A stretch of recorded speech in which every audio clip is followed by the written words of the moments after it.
All right. Well, thank you for seeing us today. And as you know, we want to talk really about ideas of anarchism and your thoughts on anarchism. And it's going to be a rather wandery chat, okay, but hopefully we'll get somewhere. Yeah, see, never know. All right. I think in the middle 90s, you, in an interview that you gave, you talked about one of the problems with anarchism was that maybe it was too negative. It criticised but didn't offer a positive. Well, I don't. If I said that, I shouldn't have, because I don't agree with it. Right. In fact, you can take a look at the shelf up there. Yes, I was. Yeah. I mean, there are anarchist studies which offer proposals for society in such meticulous detail that they go beyond anything plausible, in my view. Like Abad de Santillán is a famous case. Who, in 1936, I guess, wrote a critique of the anarchist revolution in Spain, and he was an Argentine anarchist who was in Spain, and he, it's called After the Revolution or something like that, and he laid out a very detailed program for what a largely anarcho-syndicalist vision of Spanish society, or for that matter any society, ought to be like. And there are many other proposals. I mean, I think the question about detailed planning for the future is not so much can we do it? Sure, we can do it in lots of different ways, but whether we know enough about human beings, about society, about institutions, the effects of introducing institutional structures into human life. Do we know enough about that to be able to plan in any detail what a society should look like, or should it be an experimental, guided by certain general ideas about liberty and equality and authority and domination, and just let people explore different ways of working through this maze and see what comes natural to them, how much variety there should be. What are you going to do with people who don't want to work, or people with criminal tendencies, or people who don't want to go to meetings, and there's millions of questions that come up. To what extent do you want to interchange jobs or delegate responsibility on the basis of interest and talent and so on? I mean, if somebody wants to be a carpenter or a nuclear physicist or a pianist, and somebody else wants to be an administrator, do you necessarily require that they interchange jobs as a matter of principle, even if they're all happy or if they don't? I don't think we know. There's both positive and negative comments you can make about that, but I don't think we know the answers. I was reading Isaac Puente, the Spanish libertarian communist theorist, who was arguing rather like that, and he was arguing that, well, if one becomes a teacher, one learns by experience. And if one becomes a doctor, one learns by experience. One isn't a doctor when one's 22. You learn, and maybe that's how anarchism ought to be seen. Well, at a very general level, I think we would all agree that people in the rough range of those who call themselves anarchists, which is pretty broad, there would be at least a general agreement that whatever social structures and arrangements are developed, they ought to maximize the possibilities for people to pursue their own creative potential. And you can't make a formula for that. No. People are too different, and they ought to be different, and the differences ought to be encouraged. And just like with raising children, you want them to find their own path. You don't say, here's the rigid framework. Sometimes people do, but shouldn't say, here's the framework you're supposed to follow. And my own view, I differ from some of my close friends on this, is that we should be cautious about trying to sketch out the nature of a future society in too much detail. It's not that it can't be done. It can be done. It can be done in interesting ways, different ways, and has been done. But I think the real question is, to what extent is it important to do it, and to what extent is it important to just try and experiment and chip away at existing structures and so on. Actually, another problem, which I think must be faced is that at any particular point in human history, people have not understood what is oppression. Mm-hmm. It's something you learn. Mm-hmm. I mean, if I go back to my, say, parents and say my grandmother, she didn't think she was oppressed by being in a super patriarchal family where the father would walk down the street and not recognize his daughter when she came because you're not supposed to, not because you didn't know who she was, but because you don't nod to your daughter. Sure. That didn't feel like oppression. That just felt like the way life works. I mean, what psychic effects it had internally, that's a complicated question.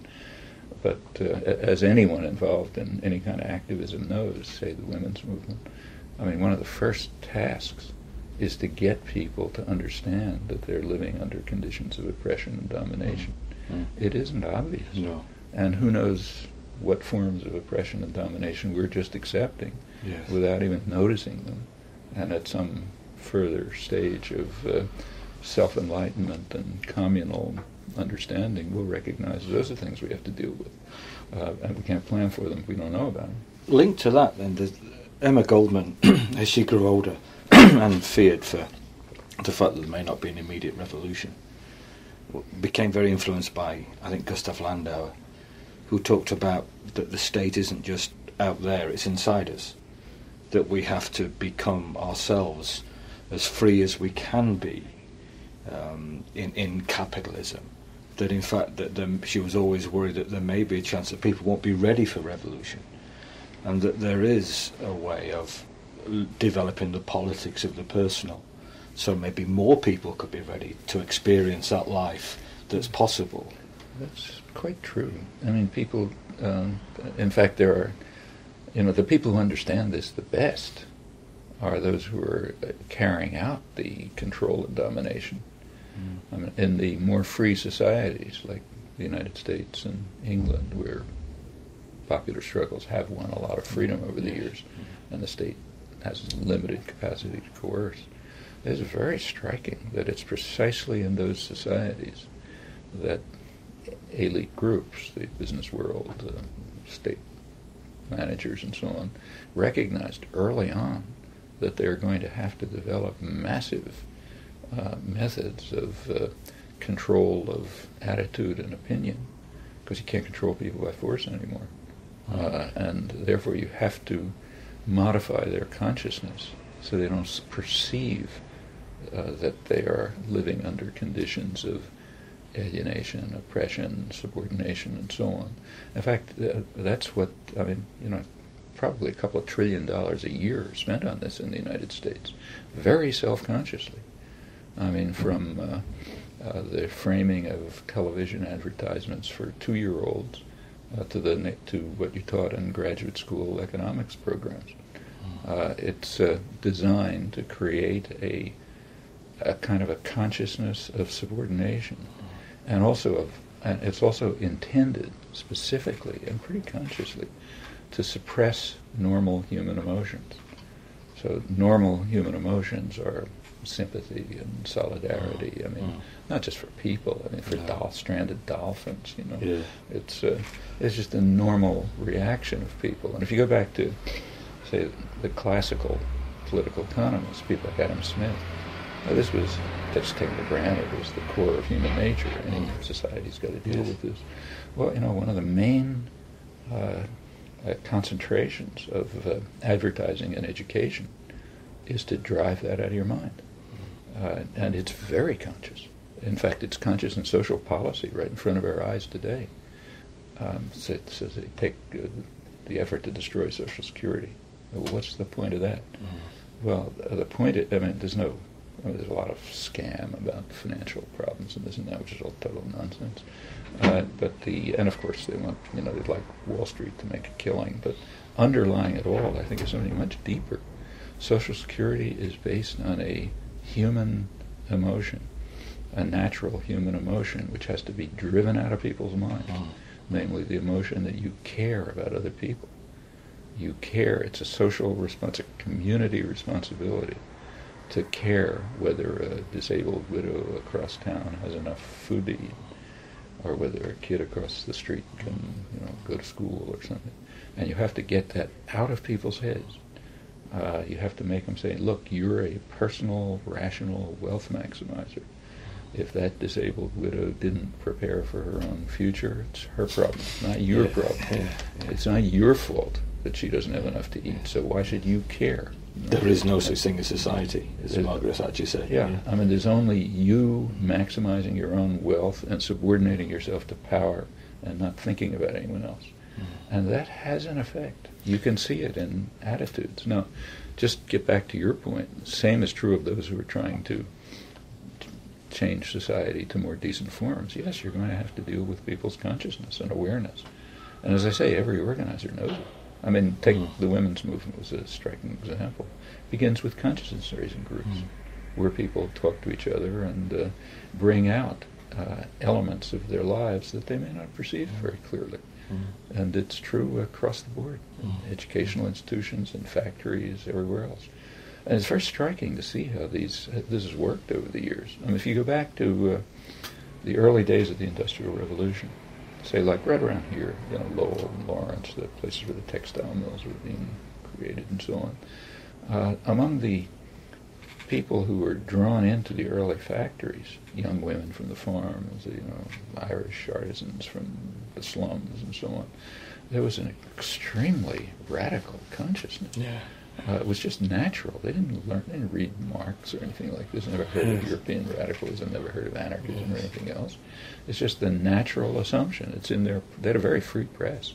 Something that's been lost, but the free press of those days expressed, just took for granted that wage labor is pretty much like slavery, and that those who work in the mills are on them. Obviously, why do we need these bosses telling us what to do? And that the whole factory system, industrial system, is just crushing our cultural values and creative impulses and turning us into robots and so on and so forth. All of this was understood, taken for granted. You go out to a working class neighborhood today, you won't find that. And that has to be, it's not that people have to be taught it. It has to be brought out from their inner nature, where it's been suppressed by very conscious efforts. Actually, it's very striking to see how conscious this is. So, about like a century ago, Taylorism was introduced into industry. Taylorism, Frederick Taylor was. Yes. So the idea was to turn workers into robots. So every motion is controlled, and they don't have any choices, and they become essentially robots. It was like everything else. It was initiated in the military system, because there you can carry out experiments cost-free and public and cost and take risk-taking and so on. But then it was transferred to industry, it's the mass production system and so on. And it did. Lenin was very enamored of it. It was terrific, because he basically had the same conceptions as capitalist managers. And the idea was to robotize work. But it was very quickly recognized that, like the 1920s, that what they called on-job control, turning a person into a robot on the job, can be extended to off-job control. That is, controlling every other aspect of life the same way. So why should people not be robots in their entire life? And to be a robot means to focus your attention on what were called the superficial things of life, like fashionable consumption, not on care for one another, not on working together to create a decent environment, not for what will the world be like for your children. Just turn you into a passive consumer, an obedient a person who pushes buttons every couple of years and is taught that's democracy, follows orders, don't think, and identify your own value as a human being in the amount of useless consumption that you can carry out. And that's off-job control. And it runs through all the institutions. And it's a huge industry. Yes. And yes, to overcome off-job control and make people realize that, your value as a human being isn't how deep you can go in debt and how many credit cards you can max out to get commodities you don't want. That's not your value as a human being. It's something else. I mean, when you go to a mall and over the weekend and you see young kids who are in their spare time, young girls usually, their spare time, what's fun, is window shopping. Yeah. Yes. I mean, that's, if they want to do it, you can't say don't do it. But what this tells you about how people's consciousness has been modified by off-job control is pretty frightening. Yes, yes. Linked to that as well, one of the things that I think is striking when you look at the history of anarchism is that at its most popular, it was almost an organic movement and answering community needs. The Jewish anarchists in New York in the 1890s, in Spain obviously, but Argentina, as you mentioned, France. Isn't community also being destroyed by things such as technology, where now there are more communities in cyberspace than maybe the type of community that you or I may have grown up? Myself, I'm, just a coal mining community where you knew everyone and everyone knew you, and yes, there were tensions, but you had that sense of relationships. Isn't that really going very quickly, and isn't technology helping that go? Well, in my view, technology is a pretty neutral instrument. Right. It could go in that direction, it could go in opposite directions. Right. I mean, technology could, in fact, be used to let the workforce in a factory run it without any managers, Sure. by providing people at the workbench with real-time information that would enable them to join with others in making sensible decisions. That's another use of technology. Sure, of course, that technology doesn't get developed. And in fact, there are very interesting studies of how it does work. So one of the main studies was done by, some of the best was done by David Noble, who used to be here and a little too radical. Yeah. Doesn't be here anymore. Yeah. But he did some terrific work on a lot of things. But one of the main topics he studied was what's called numerical processing. That is, computer-controlled machine tool production, that kind of thing. And that was, like everything else, developed in the military system, where you can do it at public cost. Right. But it was designed. There were a lot of different ways of designing it, he points out. So one way of designing it would have been to eliminate managerial levels and put decision-making into the hands of skilled mechanics. Who sort of knew what they're doing. They're usually the people who know more anyway than the guys in the offices upstairs. Yeah. And I'm sure it was true in the coal mine. Yeah. The guys in the coal mine work, the guys down there, not the one who's sitting in an office Yeah. in New York somewhere. But so put the decision-making into their hands, and the technology could have been designed for that. And studies were done showing that would even increase profits. But it was done the opposite way. It was done in such a way as to increase levels of management control, which is highly inefficient, to de-skill mechanics, and to turn them into robots who would just push the buttons. Yes. Well, that's a choice as to how to use technology. And it's a kind of class warfare. But it has nothing to do with the inherent nature of technology.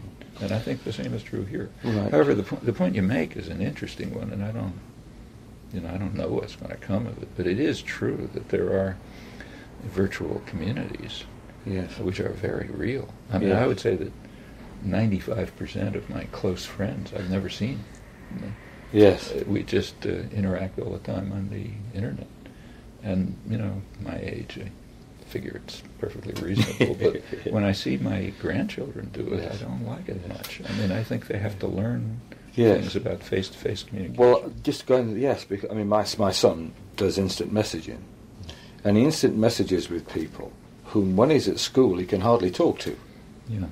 But it provides a neutral framework. But I worry enormously because I'd rather he spoke and interacted. I agree with you. I don't know what kind of effect this is going to have on young kids growing up. Right. I mean, they live in an imaginary world. Yeah. And even interacting with people who are adopting false personalities. And when kids used to play Dungeons yeah. and Dragons, well, okay, Yes, I wasn't, yes. I didn't love it, but I didn't see anything much wrong with it. On the other hand, when you're living, when a lot of your life is in an imaginary world with characters who you have created themselves, and you don't have face-to-face human interactions with, that can have psychic effects, which I don't think we understand, but could be pretty malevolent. Taking that a step forward, you know that there is a tendency, certainly in the last 10 years in anarchism, we call it primitivism, anarcho-primitivism, who suggests that capitalism is so rotten, the technology involved in capitalism is so rotten, that we just ought to just get rid of the whole thing. It's so destructive, so corroding, so horrible that it's just damaging people. Let's just get rid of it and step, back or forward, in their eyes, to a more natural, organic world at one with nature. Is that possible? I mean, I sympathize with the people who say that, but I don't think they are realizing that what they're calling for is mass genocide of billions of people, because the way society is now structured and organized, urban life and so on and so forth, if you eliminate these structures, everybody dies. For example, I can't grow my own food. It's a nice idea, but it's not going to work. Not in this world. And in fact, none of us want to live a hunter-gatherer life. There are just too many things in life that the modern world offers us. But just in plain terms of survival, that's calling for the worst mass genocide in human history. Yes. And unless one thinks through these things, it's not really serious. Yes. I agree. Sorry, a couple of quick things now. A lot of people I know in Europe know you through your introduction to Daniel Guérin's book, Anarchism. And it's like when I got AK Press put out his No Gods, No Masters in English. Right up there. It's a great book. It's obvious that for Guérin, he was very keen to blend what I think he felt were the best aspects of anarchism and the best aspects of socialism into this libertarian, communist, libertarian socialism. Libertarian socialism is what he called it. Do you think that those two terms, libertarian socialism and anarchism, are synonymous, or do you think there are real differences? Well, I don't think you can really say, because the terms of political discourse aren't well defined. Sure.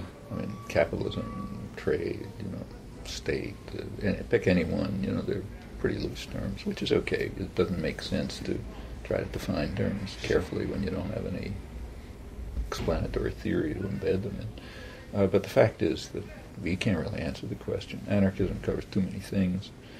Libertarian socialism covers too many things. But I sympathize with what he's trying to do. I think it's the right thing. I think if you look carefully, there are really close similarities and relationships among the anti-state, the more anti-statist, anti-vanguardist left elements of the socialist movement, the Marxist movement, in fact. Say people like Anton Pannekow and others. There's close similarities between them and some of the wings of the anarchist movement, like the anarcho-syndicalists. In fact, it's pretty hard to make much of a distinction between, say, Pannekow's workers' councils and anarcho-syndicalist conceptions of how to organize society. There are some differences, but they're the kind of differences that ought to exist among people who are working together in a comradely relationship. Sure. That's a sensible blend, in my view.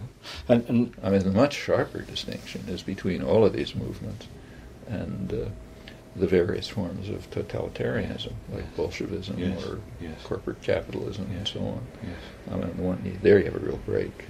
Totalitarian structures on the one hand, free societies on the other. In fact, I think there are similarities between, significant ones, between libertarian socialism and anarchism, this blend, and even very mainstream thinkers like John Dewey. Yes. There are striking similarities. Well, I know he was quite influenced by Stelton, the modern school, and he took a lot of those ideas and thought about and visited. His basic view was that unless we eliminate what he called industrial feudalism and turn it into industrial democracy, which means pretty much workers' control, then the whole formal democratic system doesn't really mean very much. I mean, and he comes straight out of the mainstream American histories of Americans' apple pie. A couple of quick things. I know from reading you, you're very much impressed, I think, it would be good by people like Pannekoek and Gore to that left communist strand. I take it you don't see a danger of things like workers' councils or the work of Pannekoek or Gore to lead into another form of totalitarianism. You think that breaks from that? No, I think there's plenty of danger. Right. But there's also danger that participatory economics could lead to totalitarianism. Yeah. I mean, every one of us has been in movement meetings, and we all know the dynamics. If you're in whatever you're working on, putting a traffic light on the corner, or organizing resistance against the Vietnam War, whatever it may be, there's a meeting of people, and we differ in our levels of tolerance for boring activities. I mean, some people just drop off pretty fast, like me, for example. I just can't tolerate too much of it. Other people are really committed to basically controlling it. And there is a natural dynamic in which the most free, cooperative, libertarian structure can turn into an authoritarian one, just by virtue of who's going to stick around and, take enough control and finally make the decisions, and everybody wants to go do something else, and so on and so forth. But those are always dangerous. The last person standing is the one. And you'll never overcome it. We're all perfectly familiar with it from groups of friends, affinity groups working on something or other. Yes. So yes, those are always problems to deal with, and you can't. There's no magic formula for preventing that from happening. Okay, and linked to that, I guess, is what you feel about the role of class in change in anarchism. It's no doubt that certainly I think in America there is a tendency in anarchism, in new anarchist thought, to see classes belonging to the past. It really isn't the most relevant loci of change anymore. How many of those people have worked in your coal mining community, let's say, or on a factory floor, or as data processors in industry? I mean, if those are your jobs, you don't have any problem with class. Right. You know who gives the bosses and who gives the orders and who takes them, and you know why. You understand the capital concentration that lies behind the choice of those who give the orders and those who take the orders. Now, those are class differences. Often some other domain you can say, I don't see them, but enter into the real life of people who live and work in society, and I don't think they have much problem discerning class differences and their significance. There's a huge difference between giving orders and taking. Yeah. Yes. And even if it's true that the people who are giving orders are taking them from somewhere else, but that's the nature of totalitarian systems. I mean, it's not the top guy gives the orders to the bottom guy. There's levels of transmission through which orders are taken and given, managerial supervision and decision-making of various kinds, and that creates a whole variety of fundamental class differences. And there are plenty of people who just take the orders, or else starve. Yeah, choice. Sure. And in fact, we see class issues arising all the time. I mean, take, say, real concrete issues. Like one of the very concrete issues right now is what's called outsourcing. Mm-hmm. What attitude should people take toward outsourcing? And they're conflicting values. I mean, first of all, outsourcing is a very misleading term. Outsourcing is internal to totalitarian institutions. I mean, if GM outsources, that means they are transferring jobs to a company, a firm under their control, which is able to escape labor laws, environmental constraints, and so on, and to give them cheap inputs for the next stage of manufacturing. But that's all internal to command economies. So outsourcing is, it's kind of like a pretense. That's something to do with the free market, or doesn't. It doesn't. It has to do with internal workings of command economies. All right, what should our attitude be towards it? I mean, if people here are losing their jobs because you can get a worker at 10% of the cost in, say, India or China, should we be for it or against it? Well, there's arguments both ways. And I think all the arguments are highly misleading because they're accepting a framework that we shouldn't accept.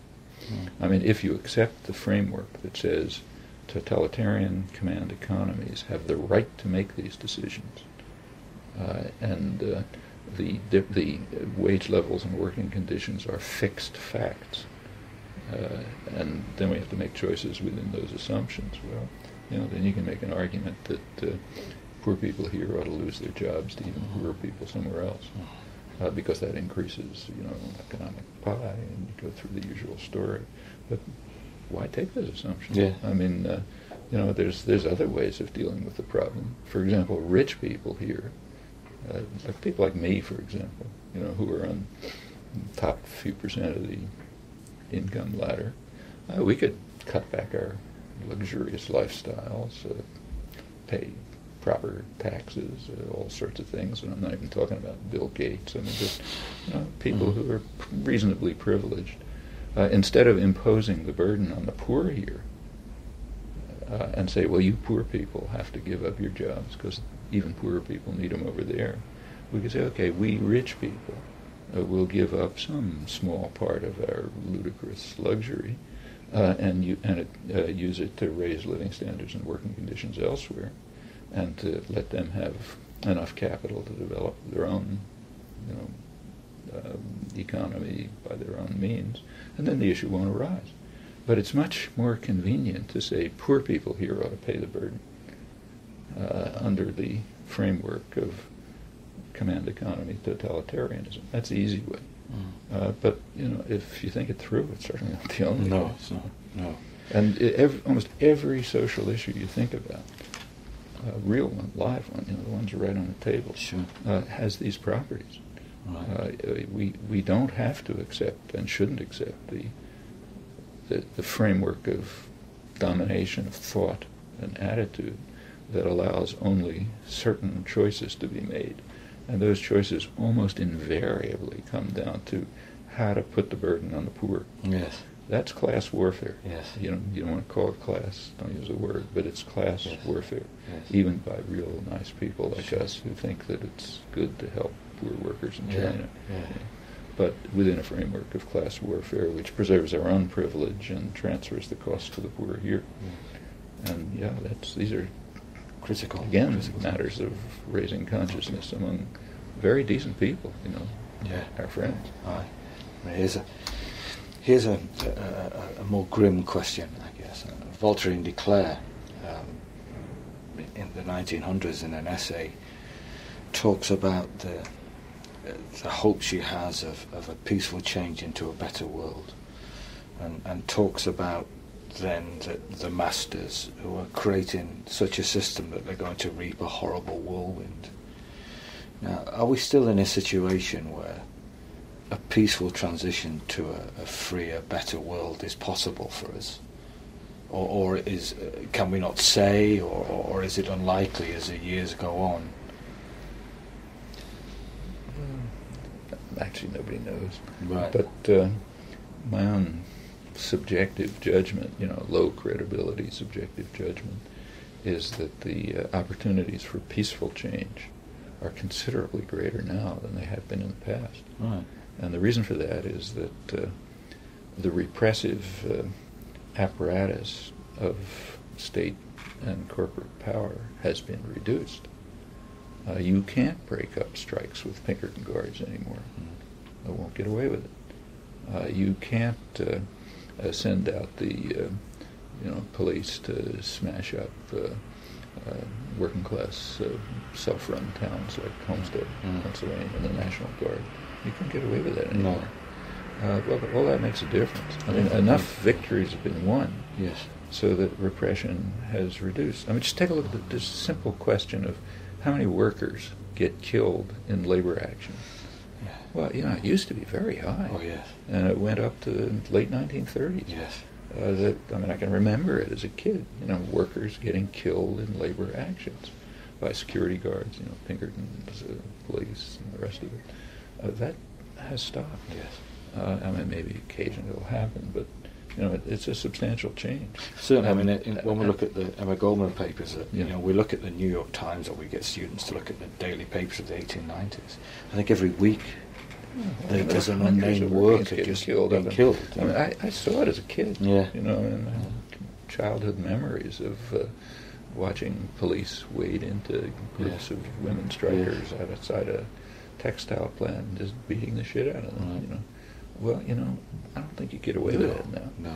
All right, and that generalizes. Just like it'd be much harder now for the U.S. to institute a military coup in, say, Brazil than it was 40 years ago. Much harder. In fact, probably impossible, because there have been just enough changes so that people won't accept it anymore, and the structures of power have dissolved. Right. By now, in fact, a lot of the structures of power are very fragile. A lot of them have shifted from direct coercion to indoctrination and thought and attitude control. Well, that's bad enough.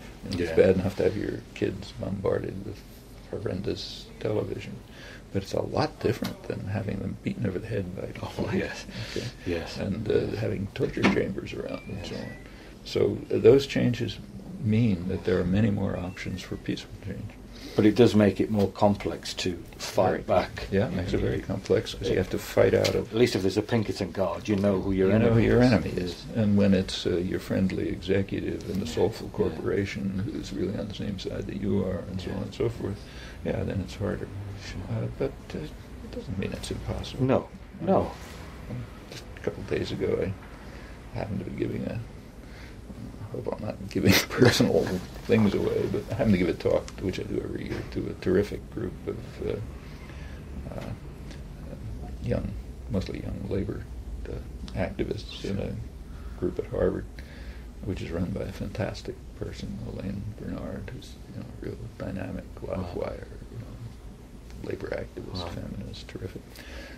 This program for the bringing the young labor leaders into Harvard was begun, I guess, around 1940 as part of the corporate academic reaction to this perceived threat, real threat, of significant radical labor action that might just revolutionize the country. I mean, after all, a sit-down strike is like one thought away from taking over the plant. And it was really close. And it was understood. Well, part of the technique of undercutting that, as it was becoming harder to use Pinkerton guards and police and so on to smash this up, it became understood that what you have to do is socialize the rising young labor leadership, civilize them, teach them how to bring them to Harvard and do what Harvard's good at. In fact, what it does with its own students, teach them how to have polite conversations and class solidarity, and drink the right wine and just pick up the right attitudes into relations and so on. So this stick these young guys in the business school, and they'll see we're all friends and we're all doing the same thing and so on and so forth. And it went on like that for years until Elaine Bernard took it over about 10 years ago. Subvert that. Almost instantly, it's become a center for radical international labor activism. And the reason is all these ideas are just barely below the surface. And just puncture the surface slightly, and it all comes out. Because it's all so natural and obvious. It takes massive effort to beat it down. And by now it's completely different. And has big effects all throughout the world because people come from everywhere. Well, that can be done in all kinds of places, but those are modes of peaceful change. And they've, just in our own lifetimes, they've led to very big changes. And in the past, even more. Something like I mean, the changes go in both directions. So on the one hand, you can't crush homestead the way you could 100 years ago. On the other hand, the consciousness that led to homestead is gone.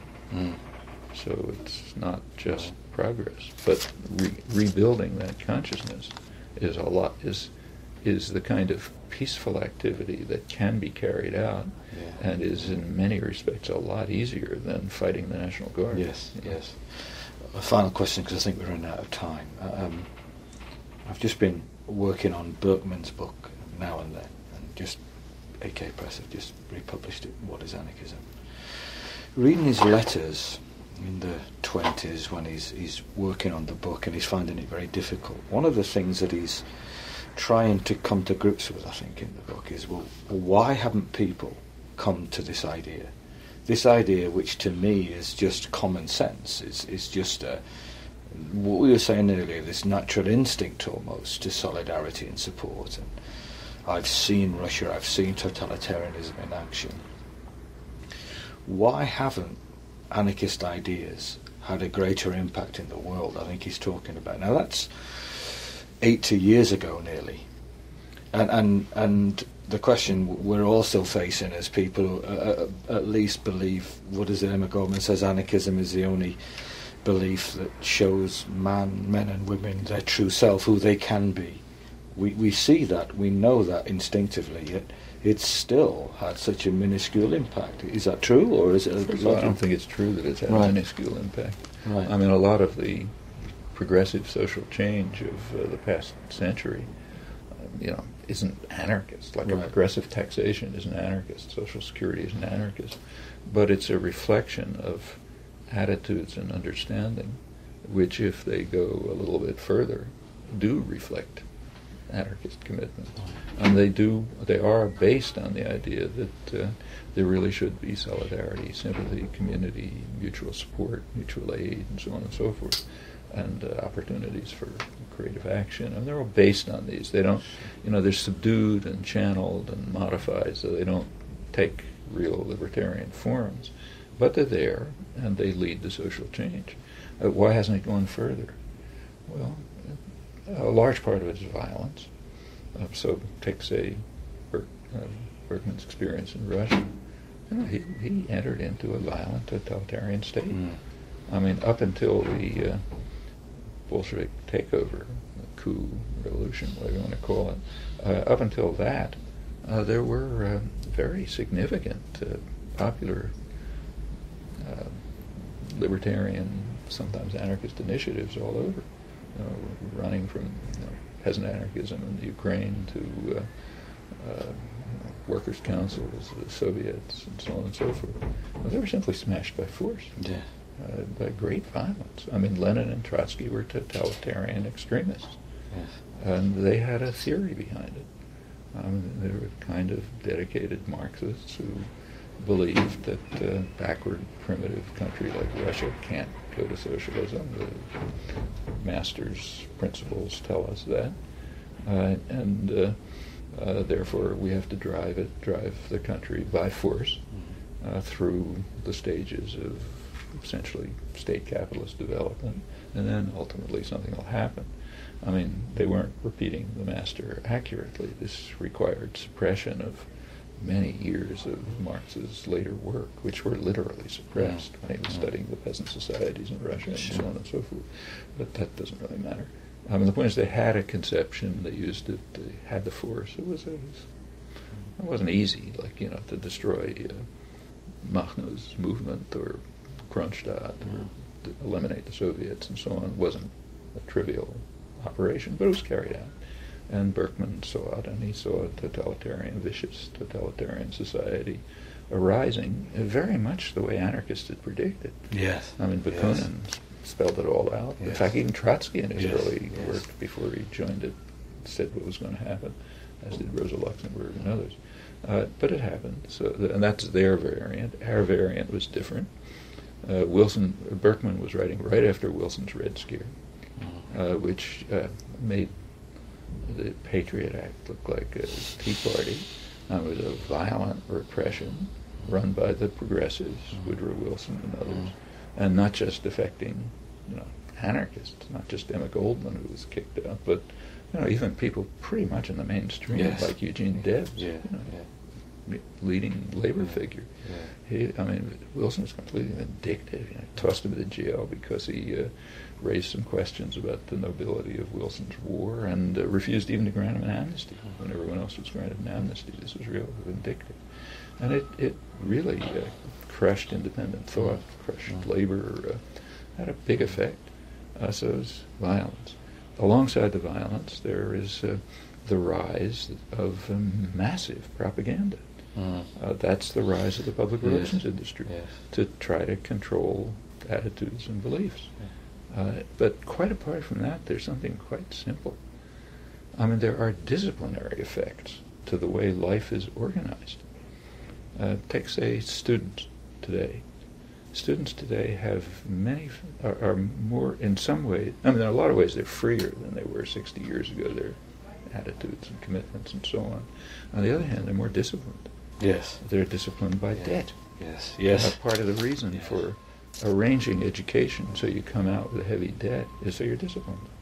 Or let's take the last 20 years, the neoliberal years roughly, what's called globalization, but neoliberalism. A lot of it is, a very striking part of it is just aimed at discipline. It wants to eliminate freedom of choice and impose discipline. How do you do it? Yeah. Well, if you have a couple in the United States now working, each of them 50 hours a week to put food on the table, you don't have time to think about how to become a libertarian socialist. What you're worried about is, how do I get food on the table? Where can I shop cheaply? I got kids to take care of, and I got something to do with them. When they're sick, I've got to go to work, and what's going to happen to them? And that's well-designed techniques of imposing discipline. And there are costs to trying to be independent. Just take, say, trying to organize a labor union. If you're the organizer, there's going to be a cost to you. Maybe the workforce will gain, but there's a cost to you. We know there is. We know what the cost is, not just in energy and effort, but just in punishment. Yes. And the people who are living in fragile circumstances they make a reasonable calculation. They say, why should I take the cost? I've got to get by. So there are many reasons why normal instincts and attitudes don't come out. But, over time they often do. That's why we have social change for the better. Okay. Hey, thank you for your time. It's really kind. Okay. It's really kind of you. Great to meet you as well. Thank you for your time.